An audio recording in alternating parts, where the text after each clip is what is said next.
একটা সিংহ ঘন্টায় ছুটতে পারে 90 কিলোমিটার বেগে। কত কিলোমিটার? একটা হরিণ ঘন্টায় ছুটতে পারে 100 কিলোমিটার বেগে। তাহলে কে জোরে ছুটে? জোরে বলতে হবে। সিংহ কত কিলোমিটার? হরিণ। তারপরেও হরিণটা 100 কিলোমিটার বেগে ছোটার পরেও সিংহটার কাছে সে ধরা পড়ে যায়। এর কারণ সিংহ যখন ধরার জন্য ছোটে সে শুধু সামনে তাকায়, সে পিছনে তাকায় না। আর হরিণ 100 কিলোমিটার বেগে ছোটার পরেও সে ধরা খেয়ে যাবার ভয়ে বারবার পেছনে তাকায়। আর পিছনে তাকার কারণে ওর গতিটা স্লো হয়ে যায় আর সিংহের হাতে বধ হয়ে যায়।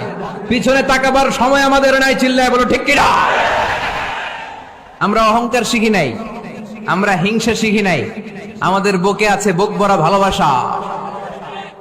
আমি বিএনপি বুঝি না, আওয়ামী লীগ বুঝি না, জাতীয় পার্টি বুঝি না, জামাত ইসলাম বুঝি না, তাবলীগ বুঝি না, পীরের মুরিদ বুঝি না। যারাই পড়েছে লা ইলাহা ইল্লাল্লাহ তার জন্য আমাদের হৃদয়ে জায়গা আছে না নাই?